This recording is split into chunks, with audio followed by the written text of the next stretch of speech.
Hey everyone, welcome back. Ready for another deep dive. The source you sent, this Reddit thread, it's about Christian Longo. Heavy stuff. We're going to be diving into, well, a family annihilator. This guy murdered his wife and all three of his kids. Yeah, and that's what makes it a deep dive, right? You've got the crime itself, awful, obviously, but Yeah. not exactly unheard of. What we're going to be looking at is what makes this case stand out, even in, the worst parts of true crime. Right. So anyone who needs a refresher, here are the basics. December 2001, Oregon coast. Christian Longo murders his entire family, his wife, Mary Jane, and their three kids, Zachary, Sadie, and Madison. And the thread lays it all out, kind of chillingly. Hmm. He strangled Mary Jane and Madison, their daughter, but it's how he killed the boys. Zachary, he was 4, and Sadie, just 2. That seems to get to people on Reddit. Yeah, it goes beyond just the murders themselves. It's how he tried to cover it up. He took them to a bridge nearby, weighted their little bodies down, can you imagine? And just threw them in the water, freezing cold water, while they were still alive. Yeah. And we have to sit with that for a second. That detail, more than anything else, is what pushes people past just morbid curiosity. It's like, what could make someone do something that horrific? And that's where the Reddit thread gets good. They're not just there for the shock value, they actually dissect it. News reports, trial transcripts, even stuff from psychology journals, trying to figure out the motive. And most of them seem to agree Longo's motive was, well, kind of money. He was drowning in debt, his scams were falling apart, he was facing getting caught, losing everything. So he decided to get rid of the problem, his family, in the Right. most permanent way possible. And it gets worse.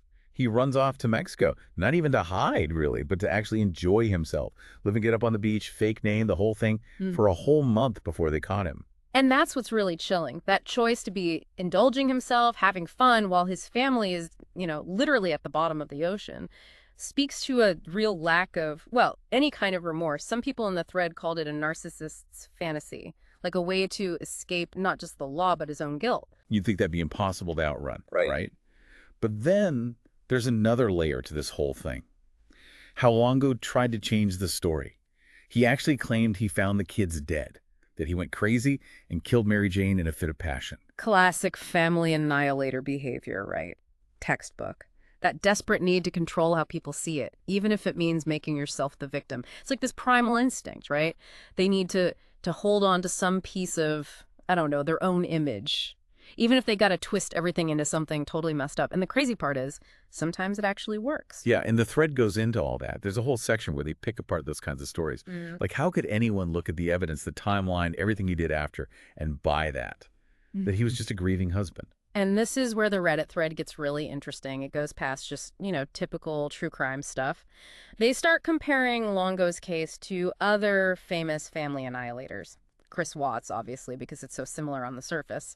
But also cases like John Bennett Ramsey, Scott Peterson, guys who went to crazy lengths to make themselves look innocent, even when all the evidence is, like, right there. And they got away with it, too. For a while, at least. That whole thing, Yeah. control the story, control what people believe.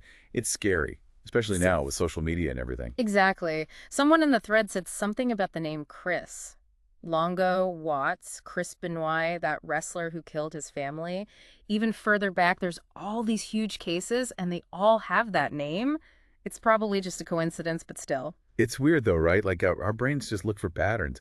Makes you wonder if a name really means something. Like, if it can actually influence us without us even knowing. Who knows? No easy answers there.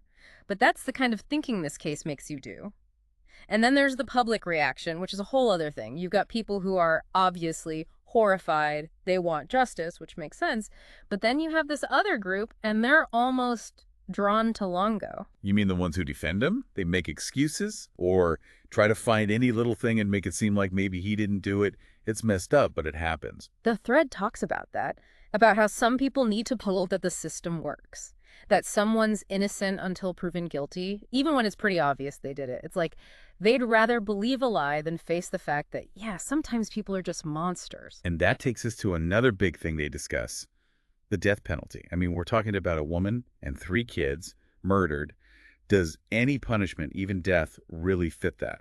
People have been debating that forever. On the one hand, there's the idea of an eye for an eye. Like, some things are so bad, the only way to make it right is the most extreme punishment.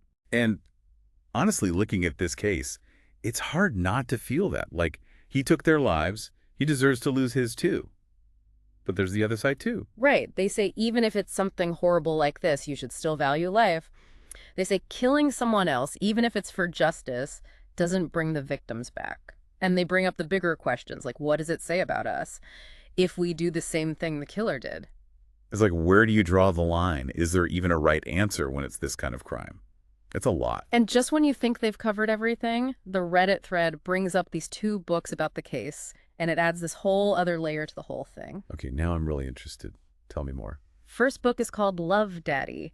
It's about the Longo family before the murders, like trying to figure out who they were, what their life was like, how did this even happen. That's got to be fascinating. Trying to find some clue, something that was missed that might explain it, like a puzzle where half the pieces are gone. Totally. But it's the second book that I think is really important to this whole dive. It's called True Story. And get this, it's written by the journalist whose identity Longo stole when he was on the run in Mexico. Wait, are you serious? Hmm. He was out there pretending to be someone else Yeah. while his own family was gone. Because of him. Wild, right. And it makes you think about Longo in a whole different way.